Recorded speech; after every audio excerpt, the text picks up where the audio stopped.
Hi hello welcome. Sankranti season వస్తుంది. అయితే మన తెలుగు సినిమాకి మాత్రం ప్రత్యేకమైనటువంటి సినిమా సీజన్ ఏదంటే సంక్రాంతి అనే చెప్పుకోవాలి. అయితే ఇది ఇప్పటిది కాదు, పరంపరగా వస్తున్నటువంటి ఒక ఈ సీజన్లో ఎప్పటి నుంచో అన్నగారు ఎన్టీఆర్ దగ్గర నుంచి ఏఎన్ఆర్ దగ్గర నుంచి చిరంజీవి, బాలకృష్ణ ప్రతి ఒక్కరికి కూడా ఈ సీజన్ మాత్రం 100% ఒక మూవీ సీజన్ అని చెప్పుకోవాలి. అయితే ఈసారి వచ్చేస్తున్నటువంటి ఒక డజన్ సినిమాలలో కూడా స్టార్డమ్ సినిమా ఏది అంటే మనకు ఖచ్చితంగా గుంటూరు కారం ఒక్కటే అని చెప్పుకోవాలి. ఎందుకంటే ఆ స్టార్డమ్ ఉన్నటువంటి మూవీస్ మాత్రం ప్రత్యేకంగా మాత్రం ఏవీ లేవు, ఓన్లీ గుంటూరు కారం అనే చెప్పుకోవాలి. సేమ్ ఎట్లయితే స్టార్డమ్ సినిమా ఏదైతే ఉందో సేమ్ అదే విధంగా దానికి తగ్గ హైప్స్ మాత్రం కూడా ఉన్నాయి. అయితే మొత్తానికి ఒక ట్రైలర్ అయితే రిలీజ్ అయింది. ఆ ట్రైలర్ గురించి ఎలా ఉంది, ఏంటి, ఎక్స్పెక్టేషన్స్ పెరిగాయా, దాంట్లో ఉన్నట్టు కొత్త విభిన్న అంశాలు ఏంటో ఇప్పుడు చూద్దాం. సార్ నమస్తే. నమస్తే అండి. సార్ మొత్తానికి గుంటూరు కారం అంటూ ఘాటు పుట్టిస్తూ వస్తున్నాడు మహేష్ బాబు. అయితే తనకు జోడీగా శ్రీలీల, చాలా యంగ్ లుక్లో శ్రీలీల ఏదైతే ఉందో సేమ్ పర్ఫెక్ట్ జోడీ అనిపిస్తున్నట్టు కూడా మనకు ట్రైలర్లో కనిపిస్తూ వస్తుంది. చాలా అంశాలు కూడా మనం మాట్లాడుకోవాలి ట్రైలర్ గురించి. సో మొత్తానికి ట్రైలర్ గురించి మీరు ఏం చెప్తారు, గుంటూరు కారం గురించి మీరు ఏం చెప్తారు? అంటే మీ పిల్లలు ఇంటర్మీడియట్ మరియు ఎంసెట్ చదువుతూ సబ్జెక్ట్స్ లో కన్ఫ్యూజ్ అవుతున్నారా? కాన్ఫిడెన్స్ లెవెల్ తక్కువగా ఉందా? రిపీటెడ్ మిస్టేక్స్ చేస్తున్నారా? అయితే మీకోసమే ఉంది Rise app. 1 lakh question bank, performance analysis, online classes by experts, ఇంకా మరెన్నో ఫీచర్స్ తో మీ ముందుకొచ్చింది Rise the perfect guide. Description లో ఉన్న లింకును ఉపయోగించి సబ్స్క్రైబ్ అవ్వండి. ముందుగానే మన శ్రీలీల గురించి, మహేష్ బాబు గురించి మాట్లాడుకునే ముందు అసలు మహేష్ బాబు ఎవరు అనేది అక్కడి నుంచి స్టార్ట్ అవుతుంది ట్రైలర్ అనేది. చిన్నప్పుడే తల్లి వదిలేసిన పిల్లాడు అనే కోణంలోనే మనకి వాయిస్ ఓవర్ వచ్చింది. ఆ వాయిస్ ఓవర్తో ఇది స్టార్ట్ అయింది. అంటే మళ్ళీ ట్రైలర్ చివరిలో కూడా చిన్నప్పుడు బుద్ధి చెప్పాల్సింది ఇప్పుడు ఇస్త్రీ చీర కట్టుకొచ్చి కొట్టింది అన్నట్టుగా ఒక డైలాగ్ ఉంది. ఈ రెండు డైలాగులకి మధ్యలో ఒక వాయిస్ ఓవర్కిను ఆ డైలాగులకి మధ్యలో జరిగిన కథ ఏమిటి అనేది ఈ గుంటూరు కారం సినిమా. అది ఓకే. అయితే మొత్తానికి ద ఫస్ట్ టైం మనం ఇక్కడ త్రివిక్రమ్ గారి వాయిస్ సినిమా స్టార్టింగ్లోనే తన వాయిస్ రావడం అనేది, అదే కాక దీని ఇంపాక్ట్ అనేది ఏ రేంజ్లో ఉండబోతుంది అనేది మనకి క్లియర్గా అర్థమైపోతుంది. ఎందుకంటే చాలా కాన్సన్ట్రేట్ చేస్తేనే త్రివిక్రమ్ గారు ఆయన వాడే పదాలు చాలా ఘాటుగా బరువుగా పడుతుంటాయి. సో ఆయన వాయిస్ ఓవర్ గురించి మీరు ఏం చెప్తారు? నాకు తెలిసి ఆయన వాయిస్ని మనం వేదికల మీద విన్నాం, కానీ సినిమాలో వాయిస్ ఓవర్గా ఇంతవరకు వచ్చినట్టు లేదు. ఫస్ట్ టైం ఇది వాయిస్ ఓవర్. అది వాయిస్ ఓవరా లేకపోతే అక్కడ ఒక ప్రెస్ మీట్ లా జరుగుతుంది కాబట్టి ప్రకాష్ రాజు, రమ్యకృష్ణ వీళ్ళందరూ కూర్చున్నప్పుడు చెప్తున్నట్టుగా ఉంది కాబట్టి అక్కడ వేరే వార్త పలికించిన డైలాగ్ అనేది మనకు తెలియదు. ట్రైలర్లో మాత్రం అది వాయిస్ ఓవర్ లాగా మనకు వినిపించింది అంతే. అది చూడాలి. ఇంకొకటి ఏంటంటే ఈ లైన్ విన్న తర్వాత నాకు ఒక సినిమా అయితే గుర్తొచ్చింది. అది మణిరత్నం దళపతి సినిమాలో శ్రీవిద్య ఈ రజనీకాంత్ చిన్నప్పుడు వదిలేస్తుంది. అంటే పెళ్లి కాకుండానే పిల్లవాడు పుట్టాడనే ఉద్దేశంతో వదిలేస్తుంది. ఆ తర్వాత రజనీకాంత్ రౌడీగా పెరిగి ఆవారగా పెరిగిన రజనీకాంత్ ఆ తమ్ముడు కలెక్టర్తో ఆ తల్లి వస్తుంది. అప్పుడు అరవింద్ స్వామి కలెక్టర్గా ఉంటాడు అక్కడ. అది ఆ సినిమా గుర్తొచ్చింది నాకు. తల్లి వదిలేసింది అనే డైలాగ్ వింటే ఆ లైన్ ఏమన్నా మన దళపతి నుంచి తీసుకున్నాడేమో త్రివిక్రమ్ శ్రీనివాసు అని అయితే అనిపించింది నాకు. ఓకే. అయితే మొత్తానికి మీరు అంటున్నటువంటి లైన్ ఏదైతే ఉందో, చిన్నప్పుడే వదిలేసింది తల్లి, తర్వాత ఇస్త్రీ చీర కట్టుకొచ్చి కొట్టింది అని చెప్పేసి డైలాగ్ ఏదైతే ఉందో, సో ఇక్కడ దాకైతే ఓకే. ఖచ్చితంగా మహేష్ బాబు ఈ మధ్య కాలంలో అన్నీ కూడా ఫ్యామిలీ ఎంటర్టైనర్ మూవీస్ తీస్తూ వస్తున్నారు కాబట్టి ఫ్యామిలీ ఎంటర్టైనర్ అనుకోవచ్చు.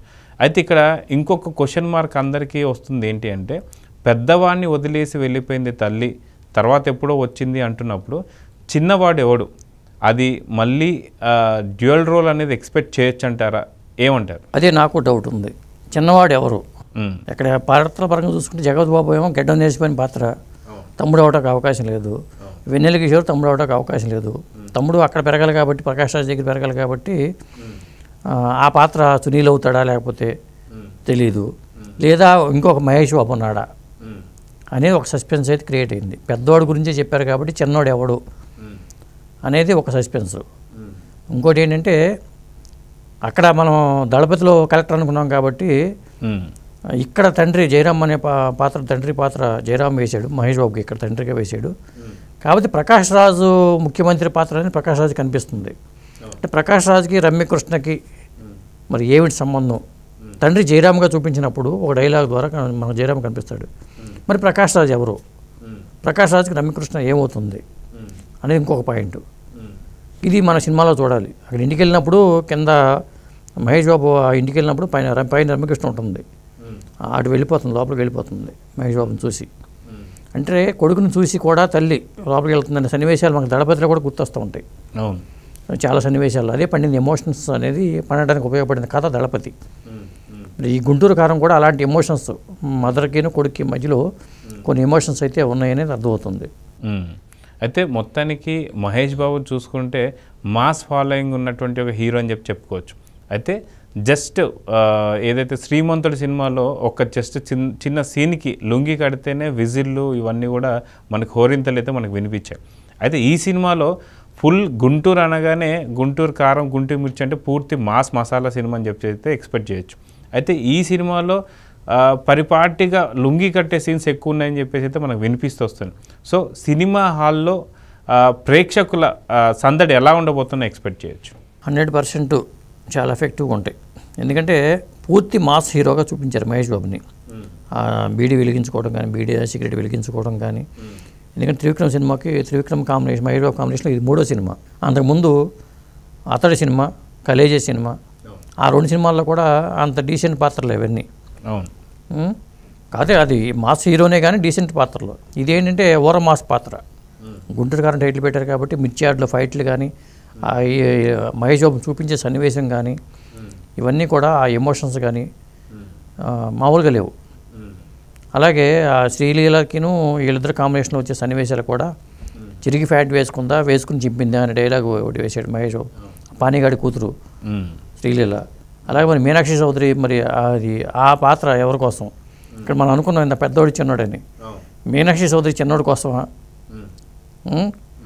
అనేది కూడా ఆలోచించాలి కదా. మరి ఇప్పుడు పెద్దోడు శ్రీలీలతో కూర్చుంటే మీనాక్షి చౌదరి పెట్టారు కాబట్టి ఇంకో చిన్నోడు ఉన్నాడా? ఇదే ట్విస్ట్ అనుకుంటున్నాను నేను సినిమాలో. ఎందుకంటే ఇక్కడ మనం వెన్నెల కిషోర్ కావచ్చు వీళ్ళెవరికి కూడా మీనాక్షి చౌదరిని అంటగట్టలేము. అవును. సో కాబట్టి ఖచ్చితంగా ఇక్కడెక్కడో ఒక మంచి స్పార్క్ అనేది సినిమా థియేటర్లోనే చూడొచ్చు అని చెప్పేది అయితే అందరికీ అయితే అనిపిస్తుంది. అయితే ఇంకొక విషయం వచ్చేసరికి Thaman music. So Thaman music గురించి చెప్పాలనుకుంటే ఏం చెప్తారు? నాకు కొంత ట్రైలర్ని చూస్తే డిస్టర్బ్ చేసింది అనిపించింది. డైలాగులు వినిపెట్టాల. త్రివిక్రమ్ డైలాగులు వినిపించేలాగా ఉండాలి. ఇప్పుడు మాటల మాంత్రికుడు అని పేరు త్రివిక్రమ్కి ఉంది. ఈ ట్రైలర్స్ కట్ చేసిన విధానం చూస్తే మ్యూజిక్ అనేది డామినేట్ చేసింది. అందువల్ల డైలాగుల్లో కూడా అంత పస ఉన్నట్టు అనిపించాల. ఏదో లాస్ట్ డైలాగు చిన్నప్పుడు కొట్టాల్సిన అమ్మ ఇస్త్రీ చీర కట్టుకొచ్చి కొట్టింది అనే డైలాగు ఒకటిలో పంచి ఉంది. కానీ మిగతా డైలాగులు అది చిరిగిపోయిన ఫ్యాంట్ వేసుకుని చింపేసింది అనే డైలాగులు కానీ అంత ఏమనిపించలేదు. గతంలో ఏంటంటే ఆ డైలాగుల్లోనే ఒక ఆలోచింప చేసేలా ఉండేవి. అలాంటి ఆలోచింప చేసే డైలాగు నాకు ఒకటి కూడా కనపడలా. ఆ మంత్రం చేయలేదు, మాయాజాలం చేయలేదు డైలాగుల పరంగా. ఇంకొకటి మ్యూజిక్ అనేది డామినేట్ చేసింది. అది ట్రైలర్లోనే ఉంటుందా, సినిమాలో కూడా అలాగే ఉంటుందనే చూడాలి. ఓకే. అయితే అది కాక ఇక్కడ చూసుకుంటే శ్రీలీల ప్లస్ మహేష్ బాబు కాంబినేషన్ వాస్తవంగా చూసుకుంటే ఏజ్ డిఫరెన్స్ అనేది ఇద్దరికి చాలా ఉన్నా సరే స్క్రీన్ పైన మాత్రం అసలు ఆ డిఫరెన్స్ అనేది మనకు కనిపిస్తలేదు. యంగ్ జంటలానే కనిపిస్తూ వస్తున్నారు. సో ఈ జంట గురించి మాట్లాడితే మీరు ఏం చెప్తారు? ఈడు చూడు బాగుంది.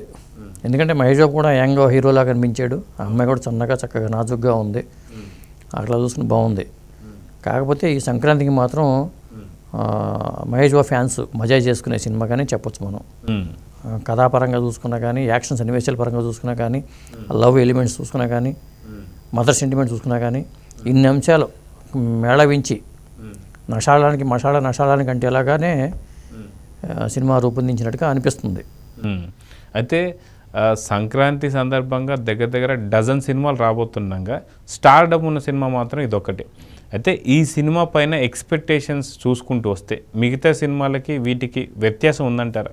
ఇప్పుడు పెద్ద గీత ముందు చిన్న గీతలు ఆనవు. ఇప్పుడు మనకేమవుతుందంటే సైంధవ్ కానీ లేకపోతే నాసామరంగా కానీ ఒక చిన్న గీతలా కనిపిస్తున్నాయి. అవును. అది ఇంకో పెద్ద గీత ఏదైనా ఉంటే అప్పుడు ఇది చిన్నదే. ఇది ఇక్కడ అలాంటి పెద్ద గీతలు లేవు, చిన్న గీతలే ఉన్నాయి. ఆ 2 గీతలు కలిపినా ఈ గీతకి ఈక్వల్ అవుతాయో తెలీదు. కాకపోతే ఒక భయం ఏంటంటే ఇదే రోజు విడుదలవుతున్న 12 తారీఖు రిలీజ్ అవుతుంది గుంటూరు కారం, ఇదే రోజు రిలీజ్ అవుతున్న హనుమాన్ మీద మాత్రం భారీ అంచనాలు అయితే ఉన్నాయి. అది కూడా ఒక పెద్ద గీతలా కనిపిస్తుంది.